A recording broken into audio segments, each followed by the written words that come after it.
Sebelum kita mendengar firman Tuhan, mari kita berdoa lebih dahulu. Mari kita berdoa. Bapa kami yang di surga, kami sungguh mengucap syukur memiliki Bapa seperti Engkau. Ajari kami terus menjadi anak yang berkenan bagimu, yang menjadi seperti Tuhan Yesus. Biarlah di siang hari ini, pagi menjelang siang ini boleh menjadi momen penting dalam hidup kami, sehingga kami dibukakan, dicerahkan pikiran kami, perasaan kami, semuanya. Agar kami benar-benar hidup seturut kehendak Tuhan. Tidak hidup sia-sia. Jadikan hidup kami ini hidup yang penuh makna Tuhan. Sebelum kami menutup mata. Terima kasih. Hanya dalam nama Tuhan Yesus kami berdoa dan mengucap syukur. Amin. Amin. Ini nggak ada bapak-bapak ya, semua ibu-ibu ya. Oke, Iya, selamat. Kak. Ya, selamat siang, Shalom. Baik, eh, Shalom. di pagi hari ini kita akan mempermasalahkan apa sih hidup wajar itu, ya. Wajar, kalau kita bicara soal wajar itu wajar menurut siapa? Nah, inilah. Sebab dunia memiliki nilai kewajaran sendiri. Sedangkan firman Tuhan, wajar tidak sama dengan dunia ini. Kalau kita baca kitab Roma, pasalnya yang ke-12. Roma pasal 12 ayat 1 dan 2. Jadi kalau kita bicara wajar menurut firman Tuhan, tidak sama dengan wajar menurut dunia ini. Tentu saja endingnya juga tidak sama. Ya, di Roma pasal 12 ayat 2 dulu deh. Janganlah kamu menjadi serupa dengan dunia ini. Jangan kamu hidup wajar menurut ukuran dunia. Wajar kita itu harus menurut kehendak Tuhan. Nah, untuk itu diperlukan pembaharuan akal budi. Mindset kita perlu dirubah. Itulah sebabnya firman kebenaran diberikan Alkitab. Jadi, Alkitab jangan dipikir hanya berupa nasihat-nasihat yang tidak perlu dipraktekkan, bahwa justru Alkitab ini mau mengubah mindset. Di ayat yang lain, Kitab Suci berkata begini, pikirkan perkara yang di atas, bukan yang di bumi. Dalam bahasa sederhana kita ya, jangan jadi orang itu jangan short-sighted. Short-sighted itu rabun rabun jauh, pandangannya pendek. Justru kita hidup itu kan panjang. Bahkan di balik kubur ada kekekalan. Ini aja tidak dipercaya banyak orang. Banyak orang berpikir di balik kubur tidak ada apa-apa. Wah, itu menyesal banget itu nanti. Seandainya orang sampai ke balik kubur lalu kembali lagi, pasti dia berubah hidupnya. Ternyata gitu. Wah, pasti habis-habisan itu. eh, Mengubah hidupnya. Serius. Nah, kalau kita hari ini masih bisa dengar kebenaran, kita orang-orang yang sangat beruntung. Sangat diberkati. Ya, sebab tidak semua orang bisa mendengar suara kebenaran seperti ini. Sebab di dunia lain, di luar sana, ajarannya selalu kemakmuran tekanannya. Manusia kalau ikut Tuhan Yesus, tokonya laris, enteng jodoh, tidak pernah sakit, diberkati ekonominya, yang begitu-begitu yang diajarkan. Sehingga umat Tuhan yang diajar seperti itu menjadi wajar seperti dunia ini wajarnya. Persis sama. Bahwa kalau beragama atau ke dukun atau ke apapun supaya rezekinya banyak. Supaya sembuh dari sakit. Ini jadi sama dengan dunia ini. Padahal wajarnya Alkitab itu beda dengan dunia ini. Wajar menurut Alkitab itu pembaruan akal budi, nggak bisa seperti dunia ini. Bukan itu maksudnya. Ya, inilah yang sering saya sampaikan di suatu persekutuan-persekutuan. supaya minimal dapat masukan yang benar. Sebab banyak sekali firman yang disampaikan itu asal-asalan. Ada yang kirim ke saya nih. Hmm, apa ya? Dia dia bilang begini, saudara kalau kita ikut Tuhan itu pasti diberkati, pasti kaya raya. Kalau enggak ada yang salah dengan iman saudara gitu. Waduh, ini rusak ini ajaran ini. Itu sebenarnya ya triknya iblis.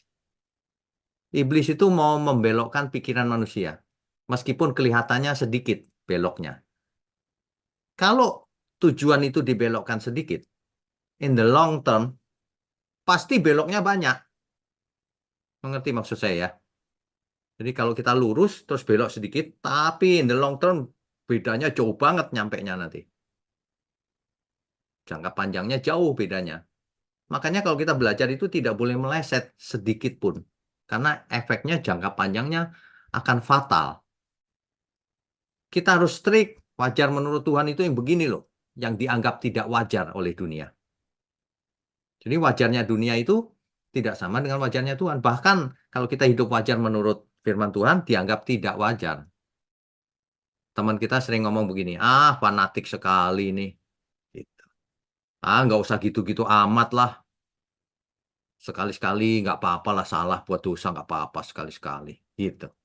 Nah itu wajarnya mereka tuh. Kalau wajarnya kita nggak boleh begitu. Jangan pernah buat dosa lagi, mulai sekarang. Kalau dulu pernah buat dosa, ya namanya juga belajar, dulu tidak tahu atau bandel atau apa. Tapi ke depan saya tidak mau buat dosa lagi. Apalagi yang disengaja ya, yang tidak sengaja aja jangan kalau bisa. Hidup ini cuma satu kali, mari kita belajar kewajaran menurut Tuhan. Tentu saja kalau kita bicara kebenaran, wajar yang benar, sumbernya harus Alkitab. Tidak boleh sumber yang lain. Ya, nah seringkali ini yang salah juga banyak orang sih yang menyesatkan. Bikin bikin itu apa? Altar penyembahan dikasih ini, kasih itu, dikasih hiasan ini, dikasih ini itu. Seolah persis dukun.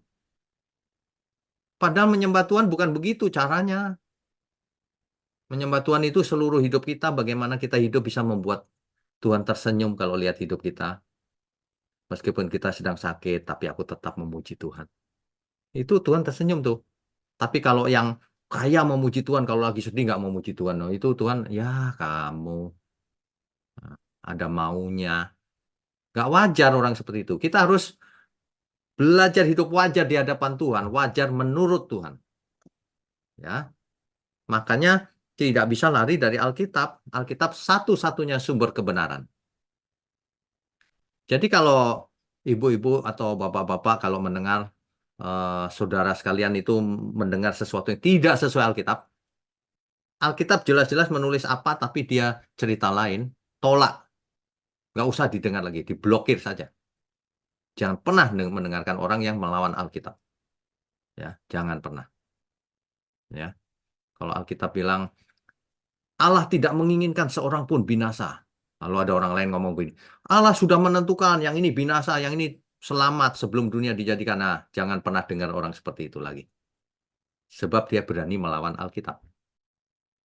Tuhan Yesus berkata begini, kamu harus sempurna seperti Bapa di surga sempurna. Ah, manusia kok bisa mana bisa sempurna? Nah, yang begitu-begitu tidak usah didengar lagi mulai hari ini. Ya, karena waktu yang kita punya nggak banyak. Sudah usia berapa? Saudara udah usia berapa coba? Kita sudah usia berapa? Sisa waktu kita berapa? Jangan buang-buang waktu lagi. Manusia itu nggak maju-maju karena apa? Karena dengar kiri, kanan, lain-lain semua. Sehingga akhirnya nggak melihat gambar besarnya. Hidup yang wajar di hadapan Tuhan itu seperti apa? Yang berkenan maksudnya. Wajar menurut Tuhan itu bukan biasa-biasa saja. Bukan. Wajar itu anak Allah. Kalau anak Elohim yang maha tinggi tentu tidak biasa-biasa saja. Kalau kita panggil dia Bapa artinya apa? Artinya kita adalah anak. Kalau kita adalah anak Elohim, Tuhan Allah kita yang di surga, harusnya kita luar biasa dalam segala hal. terutama karakter kita, terutama bagaimana kita mencerminkan kasihnya Tuhan selama hidup kita ini, dalam pergaulan, dalam pelayanan, dalam bekerja, dalam berumah tangga. Semuanya harus hebat. Banyak orang tidak wajar hidupnya. Kalau lihat harta dunia, wah, tertarik, semangat. Itu nggak wajar itu. Kalau lihat harta dunia itu biasa saja lah. Ya, kalau nggak ada uang lalu sedih, itu nggak wajar menurut Tuhan. Kalau nggak ada uang itu biasa aja. Sama, banyak uang maupun nggak banyak uang biasa saja. Kita lakukan saja bagian kita, kerja keras, belajar yang pintar, cari uang yang benar, kan gitu. Jadi berkat, bicaranya yang memberkati, jangan suka debat, nggak membawa berkat debat itu. Malah cari musuh. Kalau kita sebagai anak Bapa di surga hidup wajar menurut Tuhan, pasti orientasi kita Bapa di surga, kehendaknya. Banyak orang kehendak diri sendiri. Iblis itu licik loh. Orang datang kepada Tuhan dalam rangka untuk dirinya sendiri. Aku diberkati. Itu diri sendiri yang diomongin terus. Padahal kita nggak usah minta berkat, kita pasti diberkati. Kita anak Bapa di surga. Jadi jangan sampai kita datang kepada Tuhan dalam rangka untuk kepentingan diri sendiri. Nah, kan begitu. Itu kebalik. Mestinya kita datang kepada Tuhan demi kepentingan Tuhan. Itu pun akan yang untung diri kita sendiri juga sih. Kalau kita mengikuti kebenaran firman Tuhan, yang untung siapa saya mau tanya? Apakah Tuhan? Kan enggak, kita sendiri kan?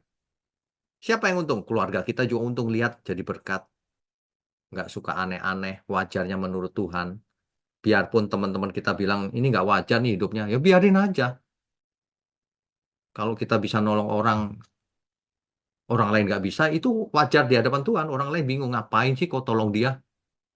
Apa untungnya? Nah, itu dia. Perhatikan tuh, apa untungnya? Kalau wajar menurut dunia itu cari untung. Kalau wajar menurut Tuhan itu cari perkenanan Tuhan, meskipun harus merugi. Itu bedanya. Nah, selama ini jarang sekali diajarkan bahwa kita itu harus berkorban, merugi untuk banyak orang, menjadi berkat maksudnya. Itu yang jarang diajarkan selama ini sehingga orang hilang, nggak jadi berkat hidupnya. Padahal sudah diberkati misalnya. Nah, itu itu perlu ditekankan loh. Jangan sampai kita merasa selamat, padahal belum. Aku anak Bapa di surga. Bapak di surga bilang gini, anak yang mana oh, hidupmu untuk diri sendiri terus. Nggak memikirkan pekerjaan Tuhan, nggak memikirkan saudaramu, nggak memikirkan sesama. Egois banget. Nah, yang gitu-gitu kan jadi jadi rugi hidup kita. Padahal ya, sisa umur yang kita punya ini, selama kita hidup ini satu-satunya kesempatan untuk belajar. Belajar apa? Belajar hidup sebagai anak Allah. Kalau kita anak Allah, wajarnya ya hidupnya sebagai anak Allah. Jangan statusnya anak Allah, hidupnya sebagai anak setan. Nah, itu kan tidak wajar. Hidup anak Allah ya harus hidup sebagai anak Allah. Kau panggil dia Bapak ya kau hiduplah sebagai anak Allah. Kalau orang lain nggak panggil Bapak ya terserah mereka. Kita harus konsisten kalau kita panggil dia Bapak, jadilah anak yang baik, yang berkenan bagi Bapaknya. Kan begitu. Di kitab Ibrani dikisahkan ada dua macam anak. Ibrani pasal 12 ayat 6 sampai 8. Ini sering dibaca sebenarnya. Cuman hari ini coba kita baca sekali lagi ya. Ibrani pasal 12 ayat 6 sampai 8.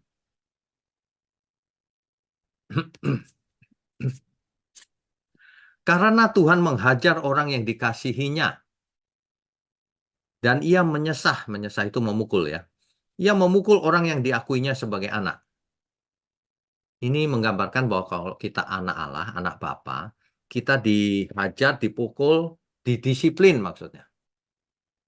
Supaya kita jadi anak Bapa yang utuh karakternya dan sebagainya. Kan gitu. Nah, tapi kita lanjutkan ayat 7 ya. Jika kamu harus menanggung ganjaran, menanggung beban, Allah memperlakukan kamu seperti anak. Dianggap anak.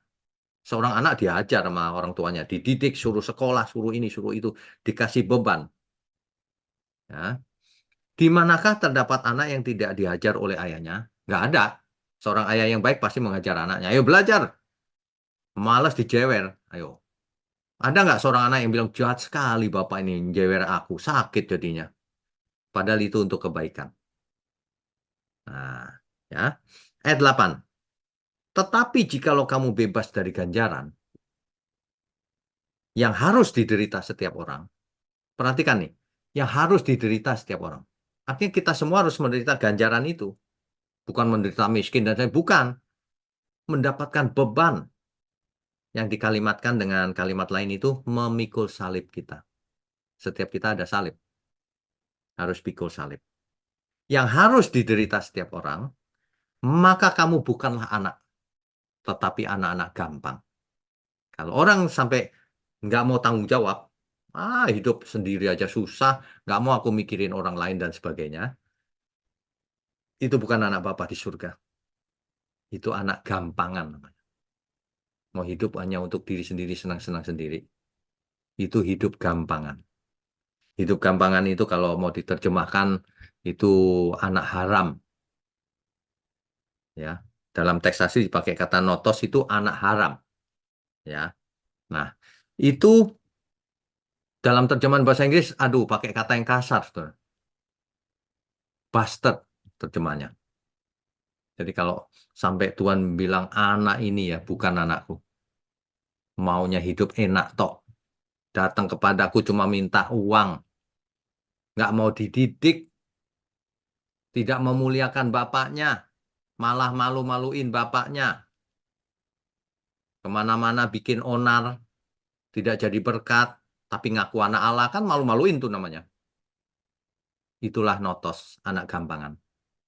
Jangan sampai kita jadi anak gampangan. Di mana-mana diajar saya perhatikan supaya orang jadi anak gampangan tuh. Waduh, mengerikan. Makanya kalau saya bicara itu agak keras itu maksudnya itu. Supaya orang tidak terjerumus menjadi anak gampangan. Ya, jadi ciri-cirinya sederhana. Apakah kita mau pikul salib, bertanggung jawab hidupnya bagi Bapa di surga, bagi Tuhan, atau tidak? Itu saja. Nah, ini memang apa namanya ya? Ini memang kelas kedewasaan. Kalau orang baru baru jadi Kristen itu kan biasanya biar tokoku laris, ya udahlah namanya juga masih anak-anak. Tapi kalau kita sudah lama jadi mengaku percaya, kan nggak begitu terus, kan begitu ya. Seperti seorang anak kalau kita punya anak kecil, lucu kan, ngompol pun kita seneng, kan gitu. Tapi begitu besar masih ngompolin kita terus, banting. Nah, itu nggak besar-besar artinya, something wrong, ya. Makanya harus dididik. Ketika besar kita nggak gendong-gendong lagi, tapi dijewer. Kamu nggak bikin PR ya. Nah, itu masalah, masalah di situ. Jadi seolah-olah anak suka, kalau dihajar itu suka salah mengerti. Tapi siang hari ini kita mengerti di kitab Ibrani, memang begitu Bapak yang baik. Mengajari anaknya dengan keras supaya pintar, cerdas, kuat, supaya memiliki karakter bapaknya yang tangguh, supaya jadi garam dan terang dunia. Bagaimana seseorang bisa memberkati sesama kalau karakternya lemah, kalau ia egois, nggak bisa kan? Makanya dihajar, baru akhirnya mengerti. Iya, aku mengerti Bapak. Hidup ini harus jadi anak Bapak. Bukan cuma statusnya, tapi benar-benar hidup sebagai anak Bapak. Karakternya itu memang begitu, ya. Itu diistilahkan dengan memikul salib. Lukas 9 ayat 23 coba ya. Lukas 9 ayat 23. Ini kata Yesus. Katanya kepada mereka semua, setiap orang yang mau mengikut aku, Ia harus menyangkal dirinya, memikul salibnya setiap hari dan mengikut aku. Memikul salib setiap hari. Artinya seluruh hidup kita, kita harus memikul salib kita. Jadi orang yang ikut Tuhan Yesus wajarnya itu pikul salib. Seperti Tuhan Yesus pikul salib. Tentu saja bukan maksudnya salib secara fisik ya. Ini kan figuratif. Pikul salib itu beban yang harus kita pikul. Yang diberi banyak, dituntut banyak. Kalau seseorang suaranya bagus, persembahkan untuk Tuhan.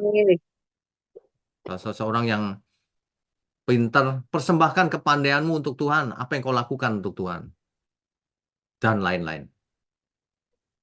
Tuhan memberikan peringatan atau pelajaran itu tentang perumpamaan talenta misalnya. Kan semua yang ada pada kita ini titipan Tuhan. Talenta ini. Aku punya bisnis, punya karir, punya keluarga, punya anak. Semuanya kan titipan Tuhan sebenarnya. Ayo, kamu bertanggung jawab nggak punya semua itu? Kamu kasih atau kamu malah ajak berantem? Kamu bawa ke hadapan Tuhan atau kau biarkan anakmu itu? Nah, itu tanggung jawab kita loh. Nanti ketika tuannya itu datang lagi, dia tanya, untuk apa talenta yang kuberikan itu? Waduh, kalau tidak bertanggung jawab, itulah ciri hamba yang jahat. Kalau bertanggung jawab, kulakukan Tuhan, seturut kehendak Tuhan. Wah, mantap. Bagus, hamba yang baik. Nah, makanya ya, di dalam hidup yang sekali ini, kita itu jangan ikut ajaran yang salah, saudara. Ajaran yang salah itu cenderung mistis. Cenderung mistis. Kalau mau pinter, berdoa, dikasih minyak, air didoain. Yang mistis-mistis begitu. Mau pinter, belajar. Mau sehat, jaga kesehatan. Bukan makan sembarangan, imani saja, Pak. Ngawur itu. Makan sembarangan, imani saja katanya. Didoain supaya makanannya jadi sehat. Kan ngawur ajaran-ajaran itu. Kalau mau beneran anak Bapak di surga, makan yang bener kalau mau sehat. Begitu. Bukan minta didoain. Tanggung jawab. Ya. Jadi wajar di mata Tuhan itu kita bertanggung jawab hidup kita kepada Tuhan. Itu wajar menurut Tuhan. Coba kita bayangkan deh, Bapak di surga gitu lihat kita ya, ini anakku loh ini. Wajarnya gimana harusnya? Kalau ini anakku, mestinya dia hidupnya begini loh mestinya. Kok begitu ya?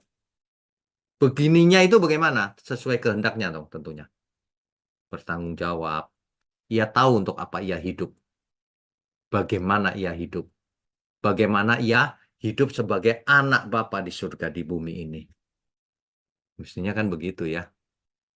Sayang sekali di dunia ini memang nggak sempurna dan ada iblis yang selalu mensabotase. Ajaran-ajaran dirubah-rubah, ya, dibelokkan ke harta dunia, dibelokkan ke suksesan dunia, dibelokkan ke kesembuhan fisik. Ya semua itu memang perlu, tapi bukan yang utama. Yang utama malah nggak ditekenin. Ini ciri kepalsuan. Ini ciri ajaran yang tidak benar. Ciri ajaran yang benar itu tekanannya itu karakter supaya hidup kita wajar di mata Tuhan, bukan di mata dunia. Supaya kita berubah sehingga ketika kita bergaul pun orang akan melihat pergaulannya mantap nih, membawa berkat, menyebabkan kita berubah, mengerti untuk apa hidup, makna kehidupan ini untuk apa, mau dibawa kemana hidup kita, dan kita pun mengerti nanti kita menutup mata, langsung kita ke Firdaus bersama Tuhan. Tenang, damai sejahtera itu. Damai sejahtera versinya Tuhan. Jadi kalau kita memang anak Bapa di surga, wajar dong kalau kita memiliki damai sejahteranya Bapa. Justru tidak wajar kalau kita hidupnya nggak damai sejahtera sekarang ini. Beda ukurannya. Wajar menurut dunia beda dengan wajar menurut Tuhan. Bertolak belakang malah. Orang yang mengejar wajarnya menurut dunia malah kehilangan damai sejahtera. Orang yang mengejar damainya Tuhan malah damai. tenang. Tuhan Yesus itu mengajar dengan kalimat yang sangat eksplisit loh. Datanglah kepadaku, semua yang letih lesu berbeban berat. Aku akan memberikan kelegaan bagimu. Kelegaan, ya, istirahat, kelegaan itu. Refreshing. Aku akan memberikan sesuatu yang refreshing, ya, menyegarkan jiwa kita. Belajarlah kepadaku, kata Tuhan Yesus. Jadi masalah di dunia ini cuma satu sebabnya. Orang tidak mau belajar sama Tuhan Yesus. Termasuk orang Kristen. Orang Kristen ngakunya Kristen tapi tidak belajar sama Tuhan Yesus. Sukanya pakai ayat perjanjian lama. Kamu akan jadi kepala bukan ekor. Coba. Kekayaan orang kafir akan ditransfer ke rekeningmu. Ngarang-ngarang begitu itu. Rusak. Karakternya nggak jadi. Sama itu dengan dunia ini. Apa bedanya? Cuma pakai Alkitab aja. Yang Piko Salib nggak pernah dikhotbahkan. Perhatikan baik-baik. Nggak pernah dikhotbahkan. Kamu harus Piko Salib setiap hari. Nggak pernah tuh. Karena apa? Karena dia pintar ya. Kalau dia ngomong Piko Salib, yang dengerin sedikit. Kalau yang menyenangkan telinga kan banyak yang dengerin. Ini orang yang jualan sebenarnya. Ujungnya tentu saja uang, nggak ada yang lain. Dunia ini ujungnya cuma uang. Makanya Alkitab mengkontraskan antara uang dan Tuhan. Kamu pilih siapa? Karena seorang tidak bisa mempunyai dua Tuhan. Tuhanmu Mamon atau Tuhan? Nah, gitu aja udah. Nah, jadi kalau siang ini kita diingatkan, mari kita belajar hidup yang wajar di hadapan Tuhan. Bukan wajar menurut dunia. Harusnya kalau aku anak Allah, maka baik aku makan, minum, atau melakukan sesuatu yang lain, kulakukan untuk Tuhan. Kan mestinya begitu kalau wajarnya anak Allah itu. Kalau aku anak Allah, maka aku tidak sembarangan ngomong. Maka aku tidak sembarangan makan. Maka aku tidak sembarangan bergaul. Maka aku akan memperlakukan keluargaku, ku bawa kepada kehadirat Tuhan. Kan wajar dong itu, logis. Logis atau wajar? Logisnya begitu. Banyak orang tidak logis, tidak wajar. Keluarganya dibiarin binasa nanti. Jangan. Ya kita dulu memang tidak mengerti sih dulunya. Tapi kalau siang ini firman Tuhan disampaikan, kita menjadi mengerti. Pelan-pelan kita lakukan, meskipun nggak langsung bisa ya. Kadang suami buandel, nggak percaya Tuhan dan sebagainya. Gimana ya caranya ya? Yang pertama taruh beban itu dulu. Memang nggak langsung bisa ya. Nggak segampang itu memang. Tapi bebannya harus ada di hati. Kapan ya suamiku bisa mengerti ya, misalnya gitu. Atau istriku atau anakku. Pelan-pelan dinasihati. Gitu loh. Paling susah itu kalau orang nggak kenal Tuhan, sudah tua. Susah. Anak-anak juga susah, yang udah sekolah di luar negeri susah biasanya. Di luar negeri suasananya sekuler sekali kan. Jadi kalau dibawa ke Tuhan, ya gitu. Iyanya cuma di mulut tapi. Susah. Padahal perubahan karakter itu karena kebenaran jauh lebih hebat dibanding cuma motivator. Kalau cuma motivator ngomong doang dia. Kalau ini kitab suci yang bicara. Mestinya seseorang berubah menjadi orang hebat karena kebenaran. Dan itu pun tidak boleh disombongkan untuk Tuhan. Kan gitu. Setiap kita itu jangan gagal hidupnya. Sebisa mungkin jangan gagal. Supaya bisa jadi berkat. Seandainya gagal pun dulu ya sekarang bertobat. Supaya jangan gagal yang lebih kekal. Kalau gagal di dunia ini ya sudah, tapi kekekalan jangan gagal. Kan begitu. Kalau sekarang 70-80 tahun kekekalan kan tak terhingga selama-lamanya. Jangan itu gagal. Kalau yang sekarang pernah gagal ya nggak masalah. Ya, sesungguhnya Tuhan sangat mengasihi kita semua loh. Iya, Tuhan tidak menginginkan seorang pun binasa. Jangankan binasa. Tuhan tidak menginginkan seorang pun di antara kita itu gagal di dunia ini. Enggak, sebenarnya enggak begitu. Tapi manusianya yang buandal dengan maunya sendiri sehingga hidupnya penuh masalah. karakternya buruk, tidak jadi berkat, terhadap pasangan hidup aja kasar, menyakiti hati. Kan jadi yang susah siapa coba? Kan diri sendiri. Salah siapa? Salah diri sendiri juga. Jadi kalau kita bicara perubahan, transformasi yang benar tuh ini. Bukan transformasi gedungnya jadi bagus, bukan. Transformasi itu manusianya yang perlu ditransformasikan. Itu yang dipakai di eh, Roma 12 tadi. Berubahlah kau. Be transform. Dalam bahasa Yunaninya dipakai kata metamorphoste.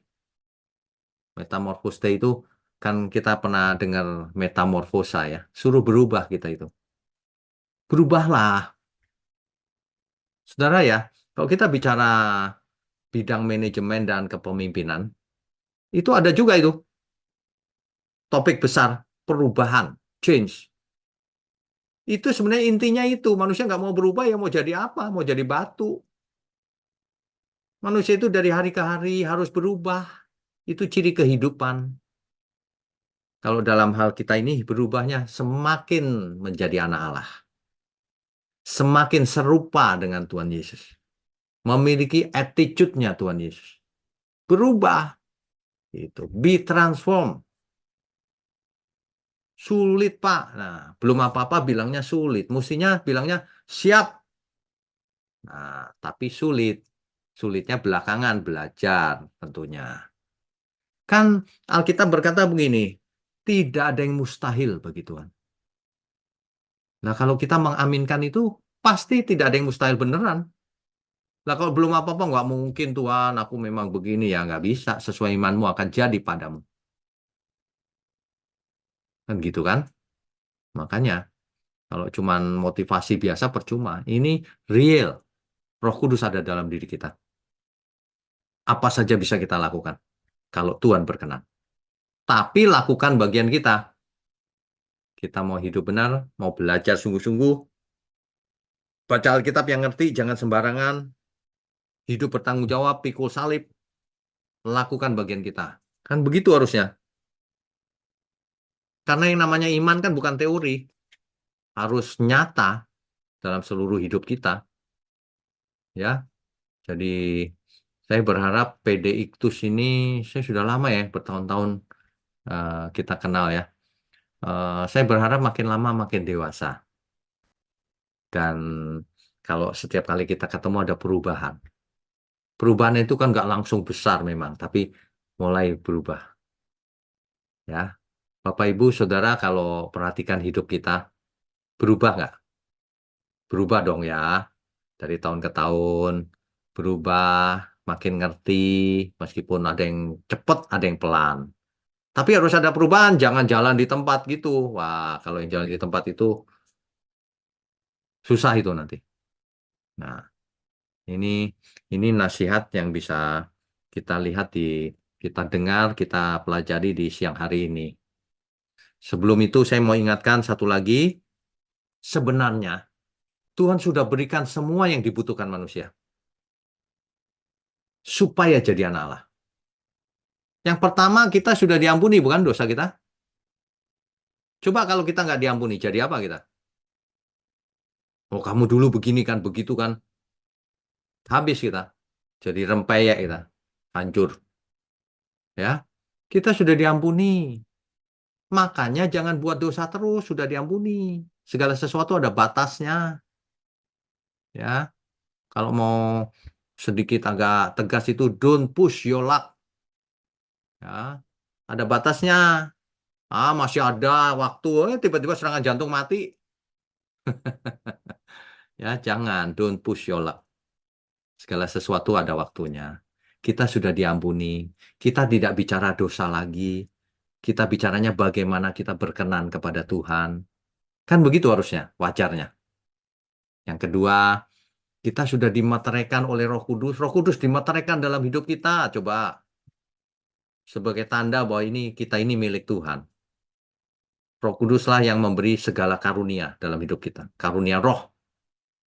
Macam-macam. Ada yang diberi bahasa roh, ada yang diberi bernubuat, ada yang diberi mengajar, ada yang diberi macam-macam. Gunakan itu untuk Tuhan. Jangan malah sombong. Yang diberi banyak dituntut banyak. Karunia makin banyak, tugasnya makin berat. Itu yang benar. Kalau dikasih karunia sombong itu karunia palsu itu pasti. Ada banyak orang berbahasa roh tapi sombong, merasa lebih rohani dari sesamanya. Itu karunia palsu itu pasti. Ya, ciri-ciri kebenaran itu kelihatan dari karakternya. Lalu ada Alkitab, kita harus perubahan akal budi itu melalui firman. Nah, yang jadi masalah Alkitab itu seringkali ditafsirkan secara salah, dibelokkan dengan sengaja oleh oknum-oknum jahat yang dipakai setan, sehingga orang tidak mengerti kebenaran yang utuh. Ini jadi masalah memang. Makanya belajarlah sendiri Alkitab, jangan percaya 100% dengan apa yang didengar. Diperiksa ulang di Alkitab, di cross check. Ya, kalau dengar salah satu khotbah atau apa, cari second opinion. Cek, benar apa enggak. Kalau kita sering melakukan itu, nanti lama-lama kita peka. Baru mendengar sedikit aja tahu, ini mau diarahkan ini. Diarahkan ke duit nih. Gitu. Yang satu lagi, ini dukun ini. Nggak ada di Alkitab seperti ini. Nah, gitu loh. Jadi, sebagai anak Allah, kita pun harus cerdas dan peka membedakan mana yang benar, mana yang salah.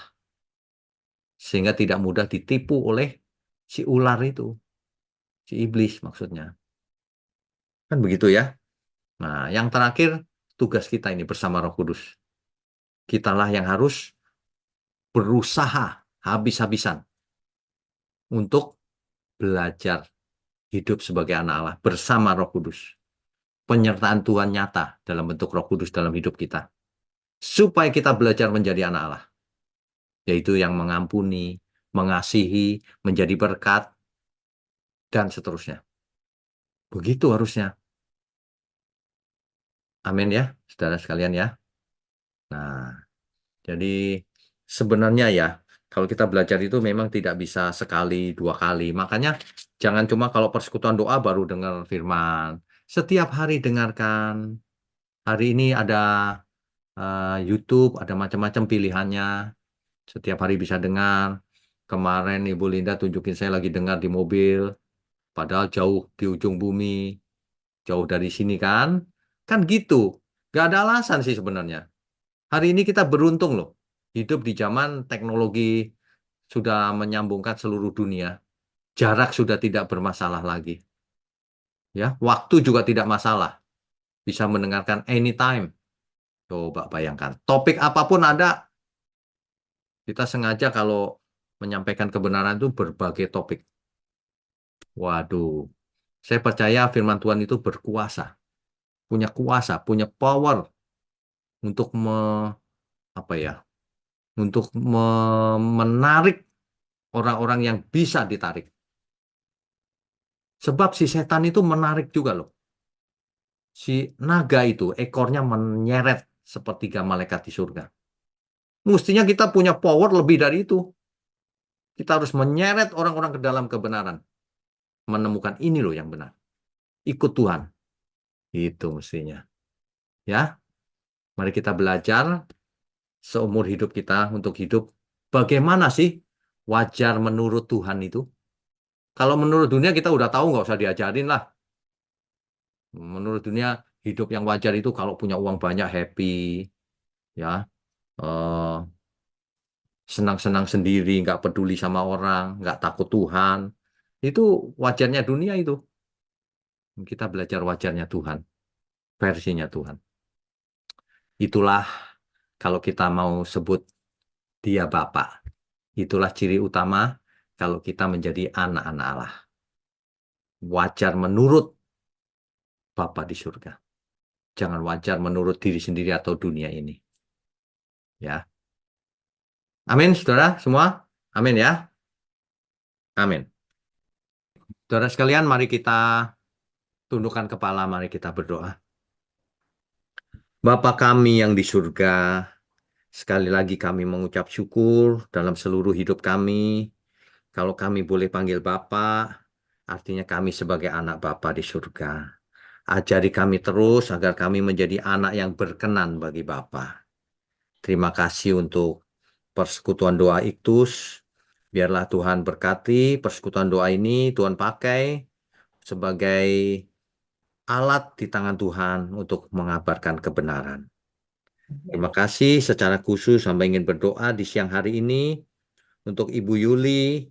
Engkau tahu Tuhan, badannya sedang tidak enak, sedang terganggu dengan virus. Kami serahkan semua ke dalam pertolongan Tuhan, perlindungan Tuhan. Agar Ibu Yuli boleh sembuh secepat mungkin. Semua Amin. karena Tuhan. Sebab kami percaya kuasa Tuhan tidak terbatas. Makanya kami Amin. datang kepada Tuhan. Terima kasih Tuhan, juga berkati seluruh keluarganya tentunya. Nah, sebelum kami sudahi pertemuan ini, biarlah kami boleh menengadahkan tangan kami, mohon curahkan berkat-Mu atas kami. Kami sambut segala berkat, berkat yang turun dari surga. Sehat, umur panjang, hikmat marifat turun atas kita semua. Di dalam nama Bapa, Putra, dan Roh Kudus. Haleluya, semua yang percaya katakan Haleluya. amin.